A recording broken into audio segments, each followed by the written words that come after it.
this is Stephen Brayson at www.stephenbrayson.com, here to wish the entire X Zone Nation and Rob McConnell a Merry Christmas and a ghastly, ghoulish, ghostly New Year.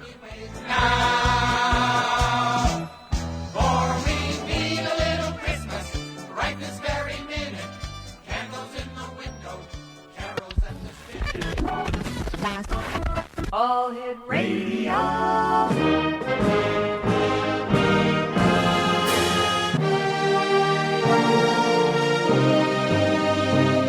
Welcome to the X Zone, a place where fact is fiction and fiction is reality. Now, here's your host, Rob McConnell.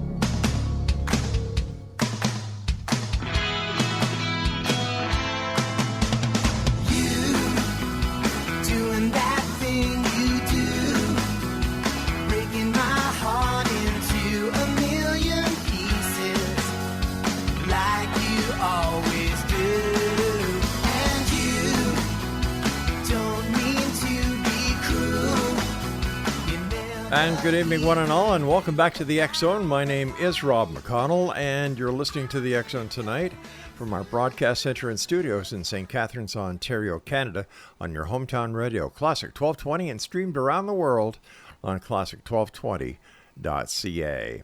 The X Zone, my friends, is a place where people dare to believe and dare to be heard, and it's also a place where fact is fiction, and we're here Monday through Friday at 11 o'clock, and like I said, right here on Classic 1220.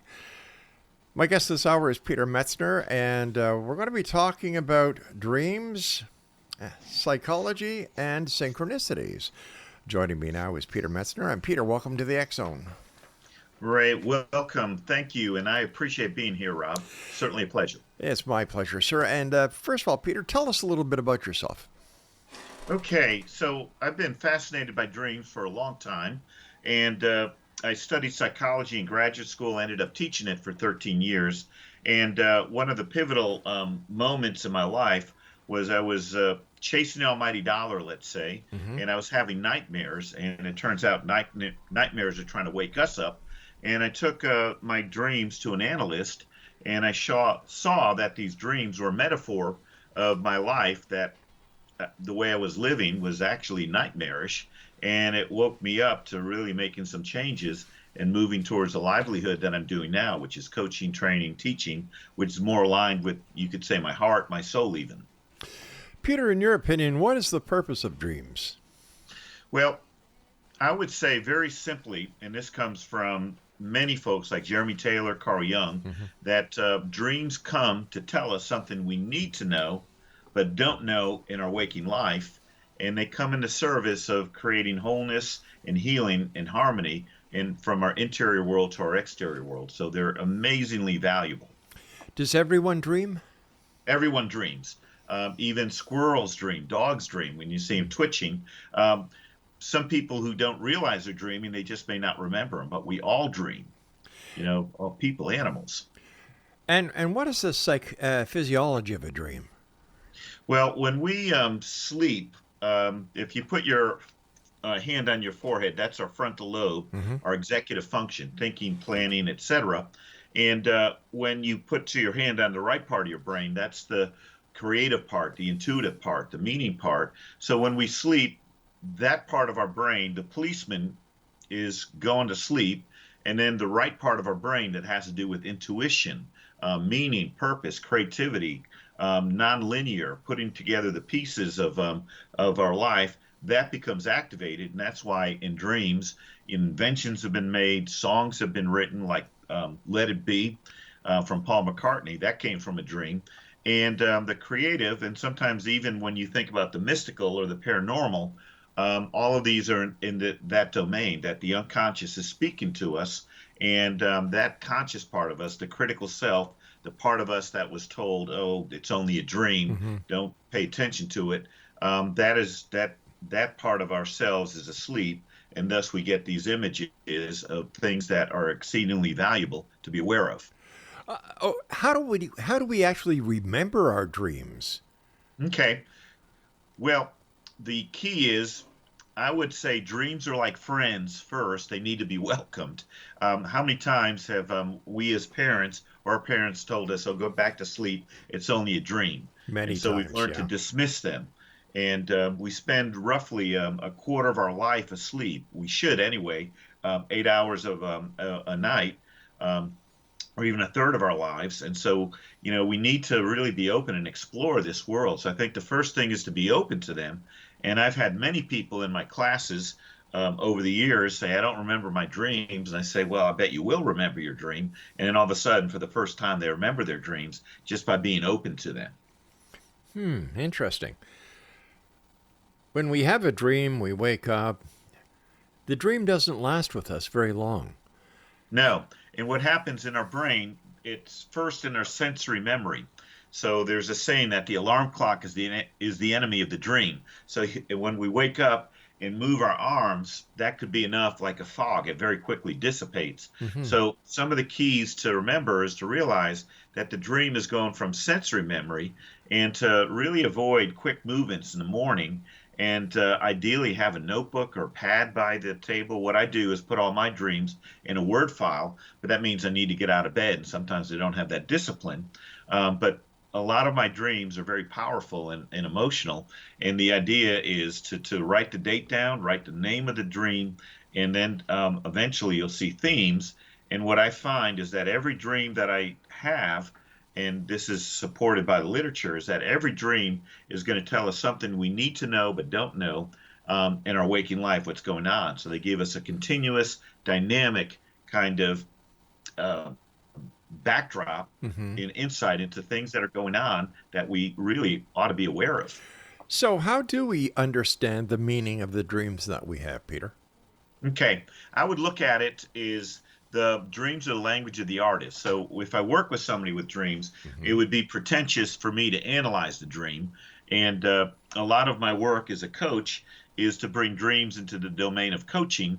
And we can work with dreams very easily, and not trying to analyze them, not trying to say this is what your dream is saying or what you should do, but just by simply paying attention to our dream, or if someone shares a dream, and then to be able to say, well, what's the feeling that I got? And then a question, how could this dream be a metaphor of what's going on in my life? I'll give you one example. I was working with one woman, and she was unhappily married. And so she had a husband that was, cheating on her and just abusing her and just really treating her badly. And so one night she had a dream, and she's a bearskin rug, so she's on the living room floor, displayed out like a bearskin rug, and her head is where the bear head would be. And then in the dream, in comes her husband, walks all over her, and then goes to the refrigerator. And so when she shared that dream with me, she said, oh my gosh, if that were my dream, I'd feel like I'm being walked over. Yeah. So if we say something like, if this were my dream, this is what comes up for me, we're being genuine, we're being authentic, we're allowing our intuition to speak, and the dreamer is truly the expert on the dream. So when we have a dream, we're the expert, and I think it's just asking questions. How might this be a metaphor? What's going on in my life? Why did this dream happen at this time? And I still take my dreams to an analyst. If I'm working with dreams, I still want to make sure that I'm working. And the questions I often get are, what was going on in your life? And it's just amazing. Oh my gosh, the clarity that I'm getting is just amazing. Exo Nation, my guest this hour is Peter METZNER, and you can find out more about Peter at his website at dynamiccangeinc.com. All one word, dynamiccangeinc.com. And I'm Rob McConnell. This is the X Zone, and we're coming to you from our studios in St. Catharines, Ontario, Canada, right here on your hometown radio, Classic 1220, streamed around the world on classic1220.ca. Peter, how can we enrich our dreams or get more information out of our dreams than we presently may be able to do? Because up until this point, we just thought dreams were dreams. Yeah, and they're not random. When I did a stint at the Center for Creative Leadership years ago, they had a really neat program called Leading Creatively, and we used a technique where people would be told, think about a business problem or think about a problem in your life that you need to Okay. solve, and then seed your dream. So before going to bed, to ask a question. So what do I need to know that I need to know? What am I not getting? And there were some people who applied this to business problems, and they came up with some really brilliant ideas. Now, our mind is going to work 24 hours a day, 7 days a week. And when we're asleep, our brain is still very, very active, and it's processing emotions, processing the day, trying to give us insight. And we can also use it in science, in the arts, in literature. A couple of examples. The theory of relativity came from Einstein. When he was 17, he had a dream that he was on a sled going down a hill, and it went faster and faster and faster and faster till it hit the speed of light. And then later in his life, he said his entire scientific career was an extended meditation on that dream.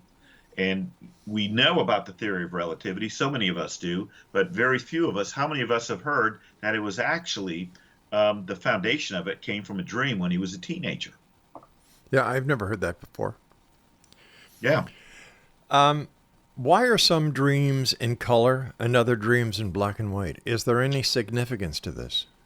It could be, if again, depending on the person, the situation, life situation, there's a number of ways. If we look at it as a metaphor, black and white, is this, what's black and white? Sometimes you think about the dichotomous thinking, good or bad, right or wrong, good or evil. And then if there's a dream in black and white, that's one kind of question I would have.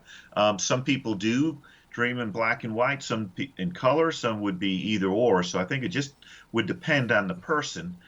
Nevertheless, I would still really inquire about, well, what is the dream? What's the message of the dream?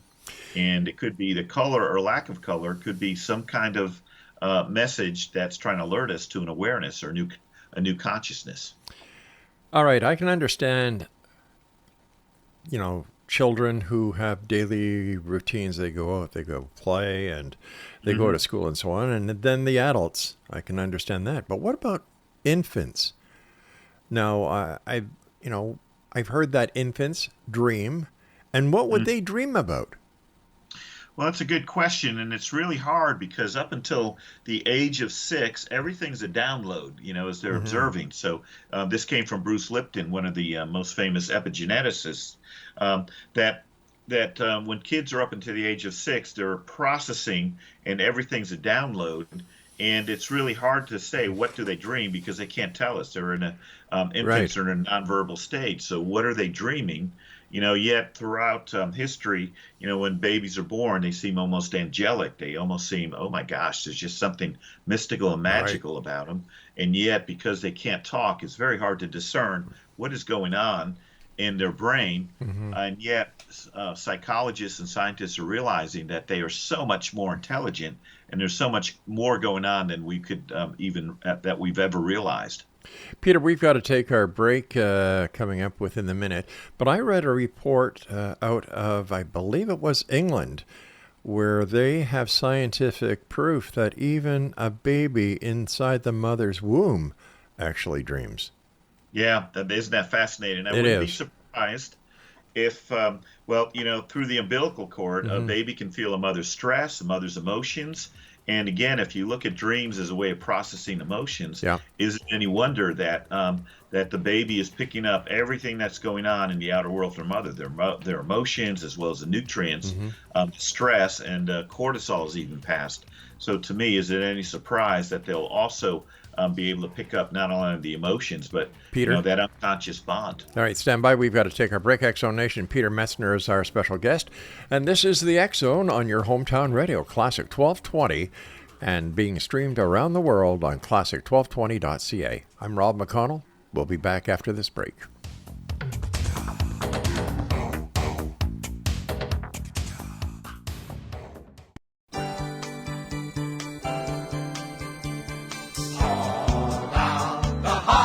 Hi, this is Paul Blackmore at CKBG 107.3 FM at BlueGarageClassicMix.com. Wishing Rob McConnell and all listeners and viewers of the worldwide X Zone Nation a very Merry Christmas and a healthy, happy, and safe New Year. For we need a little Christmas right this very minute. Candles in the window, carols at the spinning.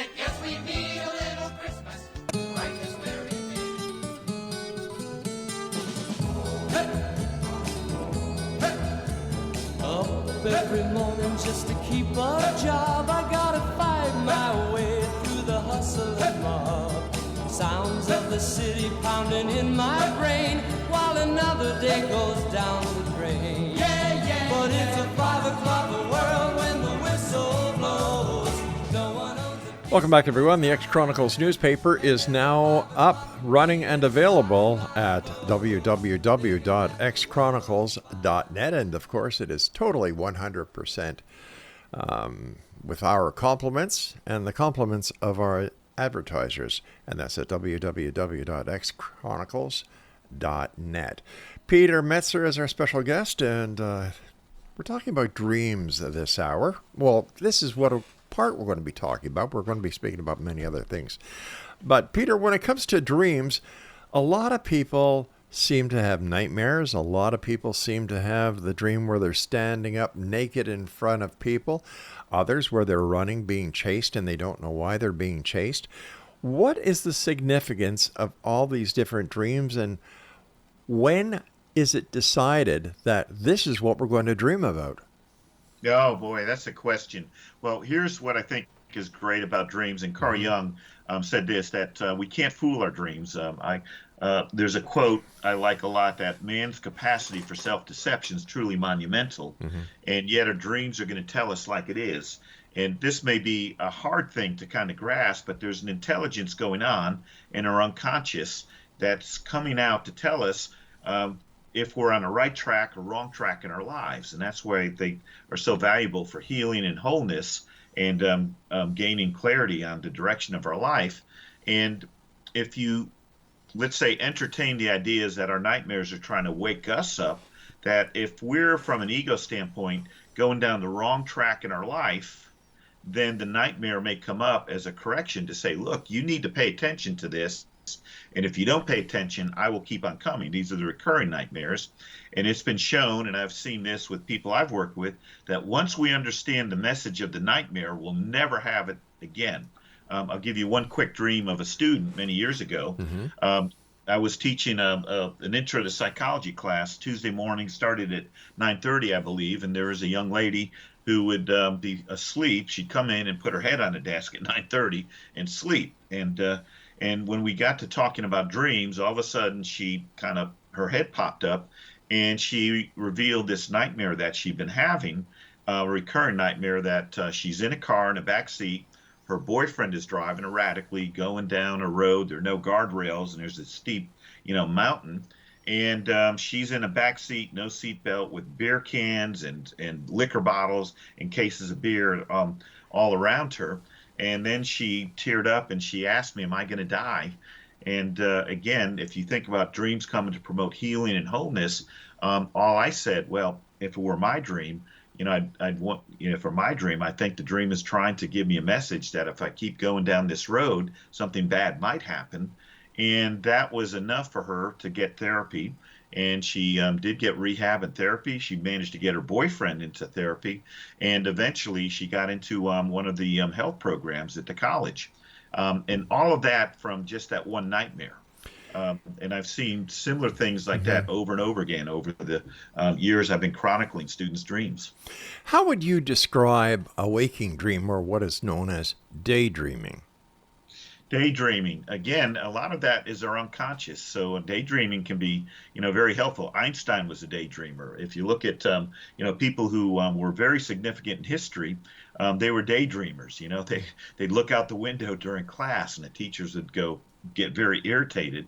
But daydreaming is, we're in a kind of very passive state. We're looking out the window, and our fantasies are often coming from our unconscious as well. So the unconscious is trying to communicate to us, sometimes through daydreams, sometimes through dreams, sometimes through bodily symptoms as well. All right. Now, there are different types of dreams. We have normal dreams that are most dreams. They fall into that category. Lucid dreams, which are my favorite types of dreams. We have nightmares. We have recurring dreams. We have prophetic dreams. We have healing dreams and epic dreams. Now, why I love lucid dreams so much is that I can actually dream a dream within a dream within a dream within a dream. And I know that I'm dreaming when I try to read something, whether it's a menu, a newspaper, a street sign, a store sign. If it doesn't make sense to me when I'm trying to read it, I know I'm dreaming, and that's when the fun begins. Yeah, that's awesome. That's awesome. So I think that's a real gift. Some people are more natural lucid dreamers than others. For me, I'm interested in it, but I can't say that I'm a lucid dreamer. Every once in a while, I may realize I'm dreaming, and sometimes the dream is so vivid that I don't realize that it's a dream. I think I really am there. But for some people, it's natural, and there's a lot of things to explore. I'll tell you one lucid dream that someone shared. One of my first talks I'd given to a society of training professionals, and there were about 100 people in the room, and a woman stood up to share a dream, and she said, I haven't told anybody this, and yet here she is telling 100 strangers, but she said, I need to share this. And she had a dream. She's in the North Carolina and in the East Coast, and her dad's living in the West Coast, and she had a dream where she and her dad were in the living room of the house they grew up, and they're sitting at the table, having a chat and a coffee. He had the same exact dream, and then they both recounted elements of the dream that they both shared, but they hadn't yet communicated. And so who am I to say that they didn't connect? And in lucid dreaming, there's that element. The dreamer's the expert, and some of the places that you may be going during lucid dreaming and learning, it's a whole nother universe that can be explored. And people who do lucid dream, they report some really remarkable experiences. Another type of dream that is getting more and more popularity these days is the prophetic dream. Yes. Now, if the future is not certain, all right, according to our good friends in quantum physics, the future is not certain. How can a prophetic dream happen then? Yeah, that's very interesting. If we get into quantum physics, where once we focus on a possibility, it becomes fixed. So a wave becomes a particle once it's noticed. So with dreams, I guess in history, Lincoln dreamed his assassination the day before it happened, and he recounted that he saw a coffin and people mourning and crying, and in the dream he asked, well, why is everybody crying? And somebody said, the president's been killed. And then he woke up and he shared that with his wife, and she insisted he stay home, but nevertheless they went to the theater where he was shot. So I asked, he's now passed, but a student of Jung, Robert Johnson, who's written numerous books on dreams, and I asked him, how could dreams be prophetic? And his answer is very simple, that dreams don't follow the same rules that we follow, or the unconscious has its own set of rules, and that's why there can be these prophetic dreams. And many of us have had them, and sometimes the trick is, how do I discern whether or not this is a prophetic dream or dream that's not? And the answer is sometimes in a particular. So if, let's say, you have a dream, you're in an airplane and it crashes, well, that's a metaphor. Am I flying too high? Am I crashing and burning? Am I too inflated? But let's say if you're about to go on a flight somewhere and you have a dream and you see the numbers on the plane, like whatever X321 or whatever, and then you look at your ticket and there's that same number, I would pay attention to that. So would I, believe me. How do we foster healing and wholeness through our dreams? I think the dreams are going to foster healing and wholeness no matter what. So I don't know if it's so much that we try, but we're receptive to them, that we're welcoming to them. And if dreams are trying to promote healing and wholeness, they're going to kind of alert us if we're off track and on track. And I'll give you one example. I was working with a very busy executive. He was a financial person, and I was quite surprised that he was very open to dreams. He would send me a word file of his dreams, between our sessions. And he had a recurring dream that he's in a sports car and he's going too fast, he's bumping into people, he's hitting the guardrails, flipping over, but the accidents were never really too bad. And I asked him as a metaphor, so my gosh, if this were me, I'd wonder if I'm driving myself too hard or if I'm really just, not paying attention and being, really too driven. And he didn't want to entertain that. At that time, he was going for a PhD, he had a high-level job at a university. But then a couple weeks later, he was in the hospital in the emergency room with chest pains. And then that's where he took it seriously. And then after that, he never had the dream again when he started to realize he had to kind of let go of the throttle, so to speak, and slow down. Peter, what started you on your quest into a better understanding of dreams? Well, it was a nightmare. It was really for me a nightmare. I'd always been open to dreams. Again, coming from a background in psychology, I always had an attunement to humanistic psychology, and came across the writings of Jung and people who were in what's called transpersonal psychology, where they looked at the whole person, and to say that we're not just our ego, this made-up identity, but we have a psyche or a soul, and that dreams are trying to communicate in many ways to harmonize who we really are to this made-up identity, which may or may not be serving us so well. So from an academic standpoint, I was interested at an early age, but it wasn't until I had my midlife crisis, and for me, the midlife crisis was I climbed a ladder and I put it against the wrong wall. What do? Well, there's a dream that shows me trapped in the desert behind a brick wall, and there's a middle-aged guy guarding the entrance to a very lush kind of field that was full of, trees and grass and just beautiful. But I was trapped, and then I asked a question, or I took that to an analyst. So who was that middle-aged guy that was keeping me from going into a very rich life or area? And it had to be me. Usually every part of the dream is a part of ourselves or metaphor of where we are. And I didn't realize that the prison I was in was partly my beliefs and the sense that I had to stay in a job that was making good money, but really wasn't where my heart or my spirit really was. And so the dream, that nightmare, alerted me, and that's when I realized how vitally important they are.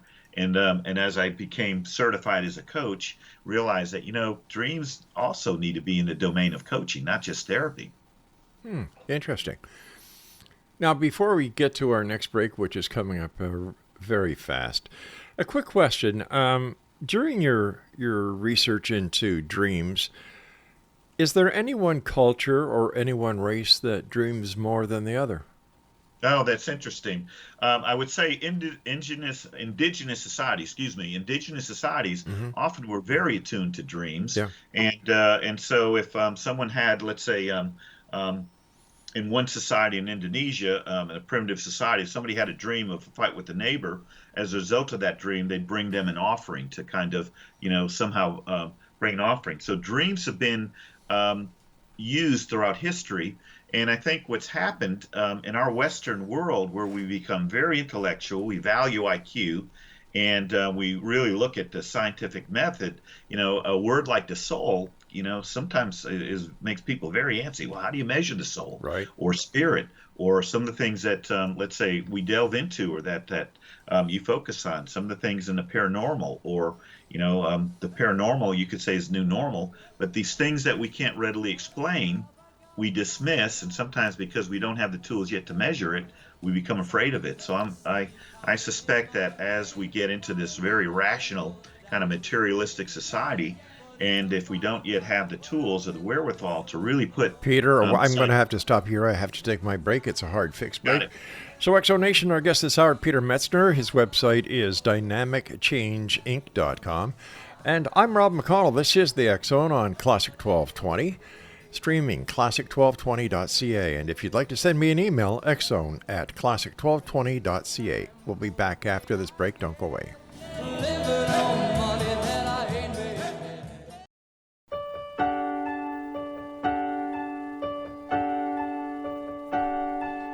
Christmas, Merry Christmas, Merry Christmas, Merry... This is Annette Martin, medical intuitive and psychic detective, here at www.annette-martin.com, wishing Rob McConnell and all listeners and viewers of the worldwide X-Zone Nation a very Merry Christmas and a safe, healthy, happy New Year.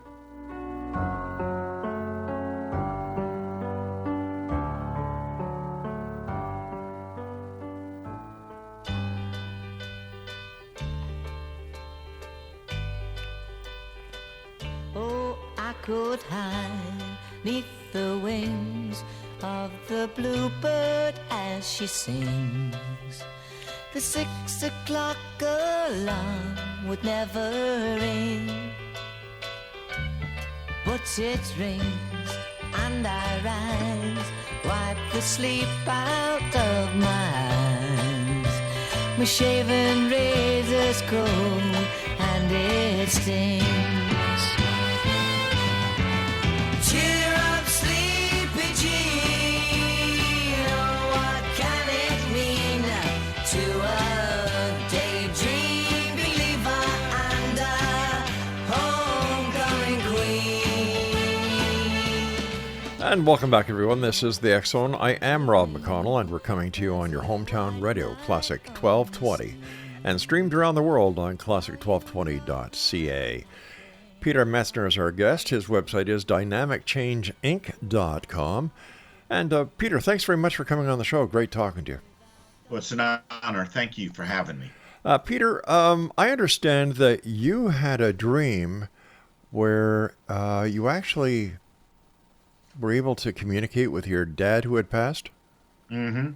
Yes, that's another one. My dad had a sudden heart attack at age 56. He was visiting my sister, who at the time was living in Frankfurt, and he had a massive heart attack in his sleep. Oh, no. And we had a lot of unfinished business. He was a bit of an authoritarian. I was a bit of a rebel, immature, and we never got to that place where, we could have had that reconciliation. And the older I get, the more I admire, his life and what he overcame.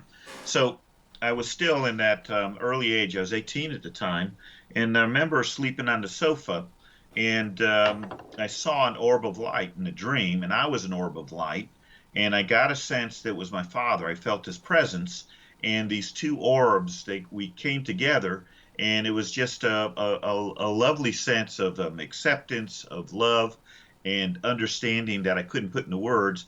And when I woke up, I had a distinct, sense that he had reached out, or we connected, and it really gave me a lot of peace of mind that, one, that he's okay, and two, that I was accepted. And we had a pretty rocky relationship, but it was really a part of my maturing and healing that came from that dream. And so it's something that I still treasure very deeply.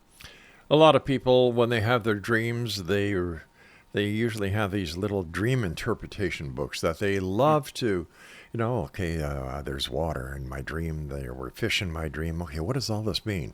How accurate can these books be when everybody who has a dream, the dream, its contents are specifically a message for them? Yes, that's a really good question. And I think they can be helpful if we use them in the spirit of how does this play out with all the other symbols and all the other things in a dream. So, for instance, if somebody dreams of a gun, for someone who's a gun enthusiast, that could be very empowering, a symbol of their values and their freedom and their ability to protect themselves. But somebody who, let's say, doesn't favor guns, a gun in a dream could mean something very different and very threatening. So I think we have to be careful and look at the context and see, if we look at all of the details, what is the metaphor? How's it emerging? And sometimes we could look at one of these interpretation books and see water could mean something about the unconscious, the deep sea, the sea, that we're just a drop in this big sea, and that could be very helpful.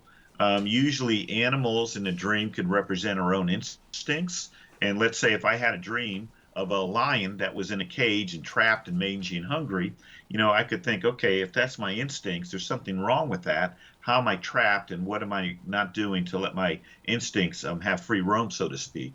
So they can be helpful, but I think we need to look at the whole picture, everything together. And I think, what is the emotional sense that I get, like an artist? Right. The dreams are the language of an artist. What's the overall message? And yes, they can be helpful, but I would caution against being too literal.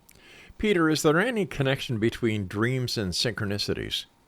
Oh, I think that's another great question. So synchronicity, Carl Jung coined the term that synchronicities are these like acausal coincidences that that go beyond statistical analysis. And what he felt is that when we're on the right track in our life, in other words, our soul, our values, our passion, our interest, and all are aligned, that somehow these synchronicities occur. We meet the right person at the right time. We hear a song. All of a sudden, we read something in the newspaper that's just what we need to get. And the synchronicities to Jung is that, yes, there is something outside of us, that unseen forces that impact us, and that when we are truly kind of open and aligned and moving in a way that's really right for us, these synchronicities occur. I'll give you one example. Robert Johnson, again, who passed, a student of Carl Jung, he'd written so many books, was considered a leading analyst, and he said in his life, he just worked on raising his consciousness to recognize the synchronicities when they came, and that led him to all the work that he did as far as publishing, the education, even meeting Carl Jung and moving forward. But he just tried to pay attention and be open and recognize them where they are. And many times they are happening, we just don't recognize them. So can we say that a synchronicity is being at the right place at the right time? It could very well be placed in the right time, and it is aligning somehow with our values, our heart, or maybe that, again, we often aren't aware of the unseen forces that impact us, but maybe there are some unseen forces that are saying, okay, here's a clue, Right. You're on the right track. And so many times when I started my business, I was just ready to throw it in. I realized sometimes it's one thing to have the skill of a coach or facilitator, or teacher, or whatnot, but it's a different skill set building a business. And there's so many times I was ready to just, okay, give it up. And then I would get a phone call, or I'd get out of the blue somebody who gave me a word of encouragement, or something would come up. Every time I was at that point of giving up, something would came up, and to me that was, okay, is this a message or synchronicity? But it gave me the encouragement to keep on going in the direction I was. People have given me this example of a synchronicity, and I can't figure it out for the life of me. They say that they have been at odds with someone else, and then this person out of the blue calls them. Then they get into their car, they turn on their car radio, and there's a song that used to be their song. Now, being in radio all these years, I know what goes into programming a song into the programming of the daily broadcast for the station. The odds of this happening, in my opinion, are too great to even consider. Yes. So how do we justify this, or how do we try and put common sense to something that seems not to be common at all? And I guess that's why the word synchronicity fits it so well. It's an acausal event that we can't explain mathematically or rationally. But then yet, you brought up somebody that we had an argument with, or somebody that was on our mind. We get a phone call, and I remember hearing a number of analysts say that on a soul level we're all connected. This illusion of separateness. Einstein even said that this illusion that we're separate is really an illusion. That if you go to an energy or particle type of approach, that we're all connected. We're all energy, and on a soul level we're all connected, and that. People that we're especially close to, emotionally close to, and even anger would be a close emotion, we're still connected, that all of a sudden we're on that wavelength, we know. And there have been so many accounts of mothers who lost a son at war overseas, World War II, the Korean War, Vietnam War. They just knew when their son or a loved one had died. They just knew the moment it happened, that people that we love were very connected to. And we often dream about them, and sometimes it happens to so many of us. We think about someone, and all of a sudden, out of the blue, we get a call or an email, or that song comes up. And it's, how do you explain something that's acausal, except to say there's just something more going on than we maybe realize, and to be open to the mystery rather than be in the know. In your opinion, Peter, after COVID, was there a significant change in dream patterns and the reporting of dreams? I read a few articles, and there are a number of people who were documenting the dreams during COVID. And during that time, in addition to the pandemic, there was an epidemic of depression, anxiety, fear, as well as social isolation. And I do think that a lot of the dreams were reflecting that.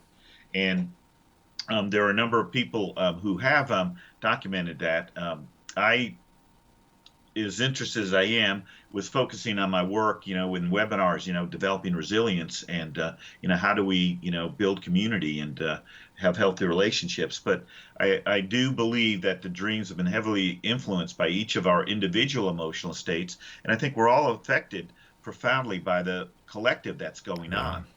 And so I think if we did a search on that, there'd be some pretty interesting articles. But yes, I think that's an area that we could delve into more. What are our dreams telling us about our current times, and what's the message that we're getting collectively that we need to know, but so that we can, be more considered and conscious in the decisions we make. In your opinion, do we retain all the dreams that we've had in our data bank of the mind? That's interesting. Well, I think our unconscious, hypnotists have found that memories are always there. The unconscious is recording everything. And our right brain and the unconscious is nonlinear. And then sometimes when we really are focused on something, the unconscious will give us what we need to know. In the case of the sewing machine, let's say, for instance, Elias Howe was stuck on how to make the sewing machine work. And then he had a dream. He was captured by natives in Africa, I believe, and put in a boiling kettle of water, and he was tied up with ropes. And as he's about to be stabbed by spears, he woke up in a fright, the fight or flight, and then he asked himself, why did those spears have holes in it? And that's the missing piece that he needed for the dream. So is that his unconscious, or is it the collective unconscious trying to come in and give him what he needed to know to finally finish that sewing machine? And like you said, so many people will go to bed with a problem and wake up with a solution. Yes. The old saying, I'll sleep on it. Yeah. Peter, stand by. You and I have to take our final break for this hour. And X Zone Nation, if you'd like to find out more about Peter, visit his website, dynamicchange.inc.com. That's dynamicchange.inc.com. And if you'd like to send me an email, if you'd like us to get a special guest on the show, or if you'd like to share an experience that you've had, or maybe you're looking to have some questions answered that may be troubling you within the world of the paranormal or parapsychology, please don't hesitate to send me an email, xzone@classic1220.ca. And I will get back to you, and if I can't find the answer, I will certainly put you in touch with those who can. The X Zone, a place where people dare to believe and dare to be heard. It's a place where we're searching for answers, but we're also demanding the truth. And we do that Monday through Friday at 11 p.m. Eastern from the studios of Classic 1220.ca. And you can listen to Classic 1220 no matter where you are on this great big planet of ours simply by going online at www.classic1220.ca. More with our guest Peter METZNER on the other side of this break. Don't go away. Oh, I could hide 'neath the wings of the bluebird. From our home to yours, this is Laura Rogers, wishing all the members of the X Zone Nation a very Merry Christmas and a happy and joyful New Year. I'm dreaming of a white Christmas, just like the ones I used to know.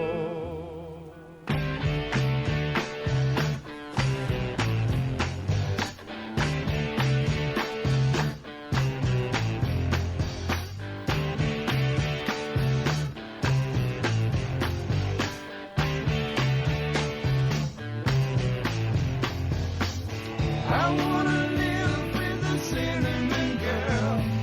I can be happy the rest of my life with a cinnamon girl.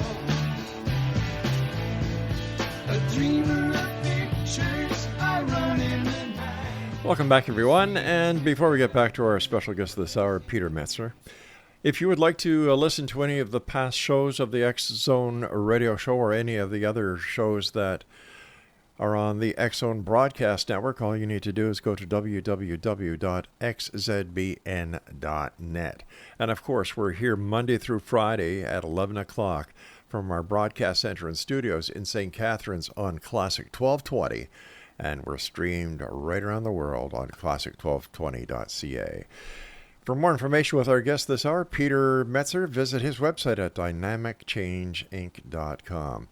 Peter, is there a difference between a synchronicity and a coincidence?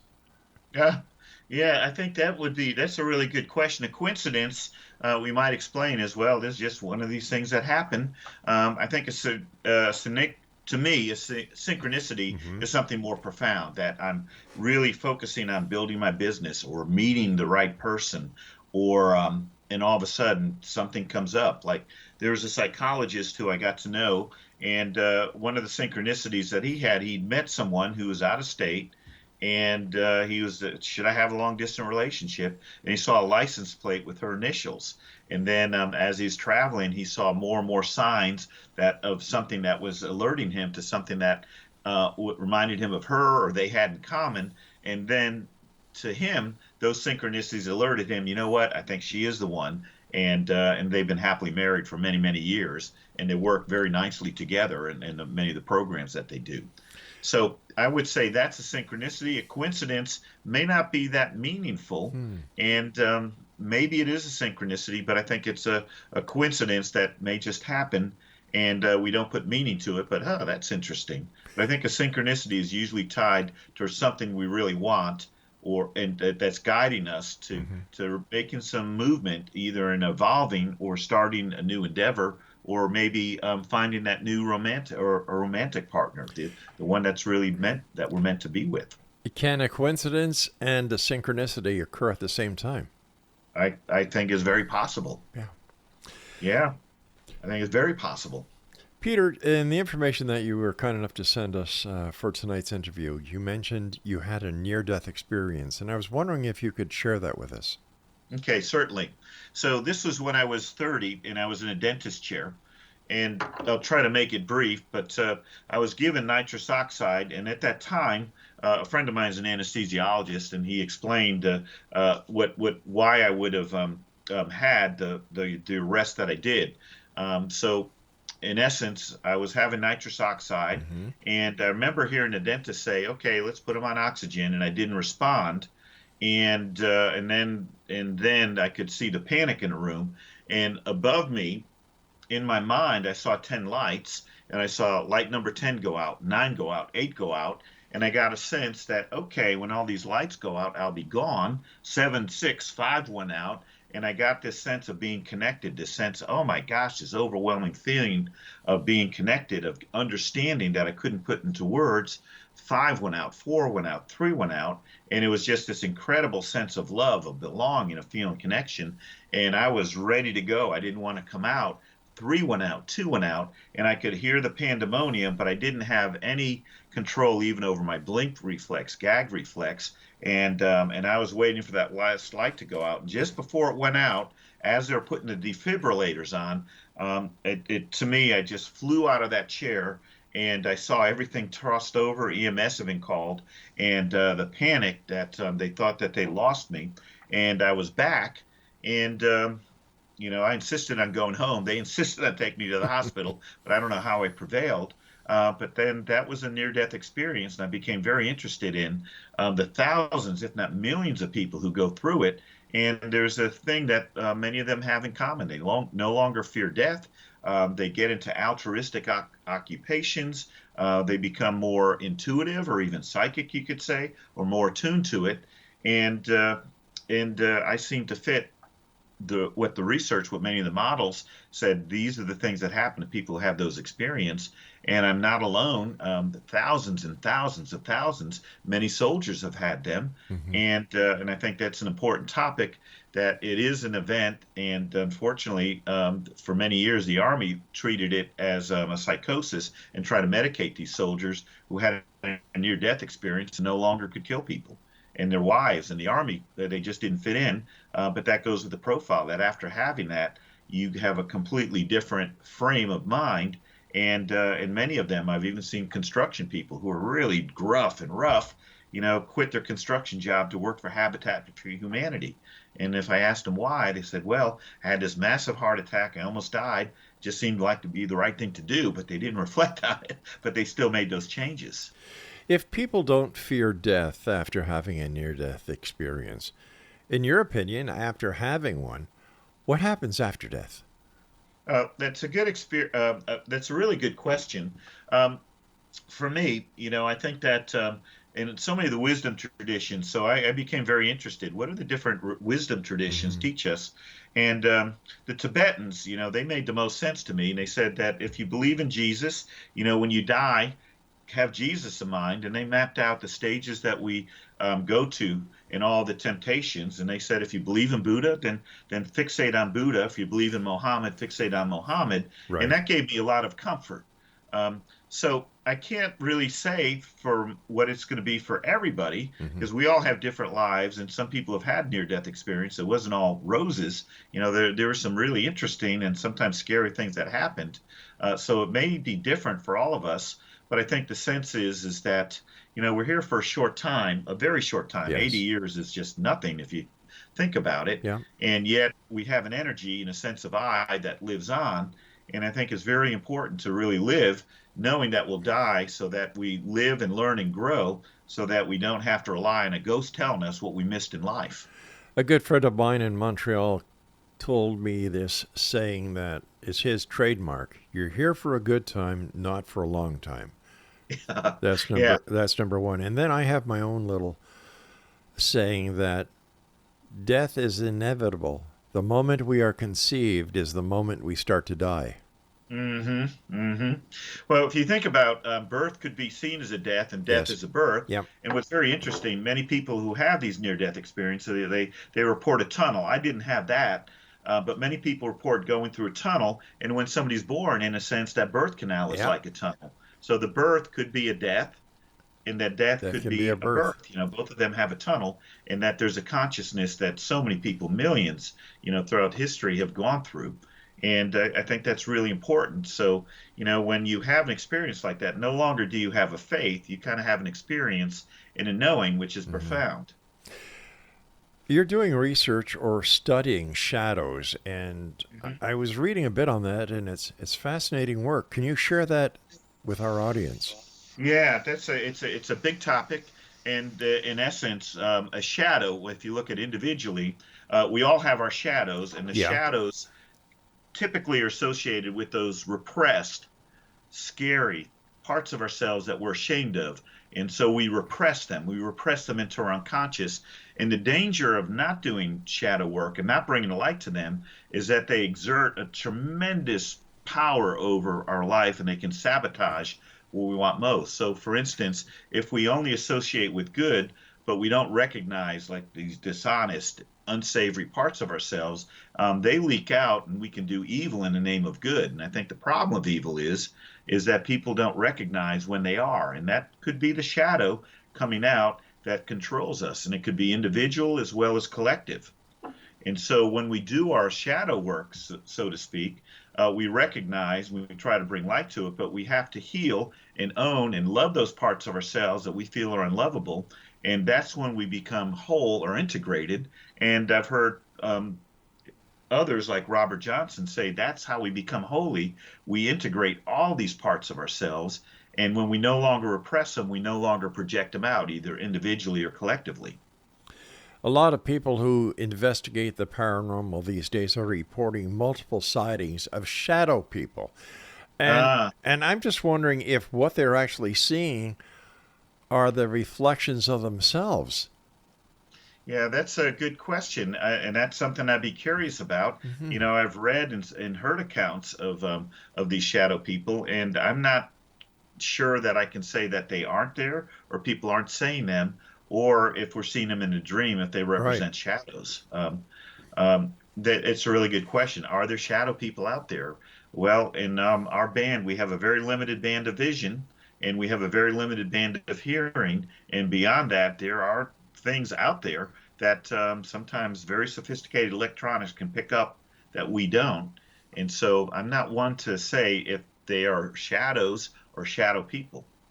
But I do know that when I start to recognize what my shadows are and own them, it helps them be a lot more considered, a lot more aware, and able to move forward in manifesting the things that I want to do and accomplish. Peter, we've got about 2 minutes left. What are your final thoughts, and what would you like to share with the X Zone Nation tonight? Oh, boy.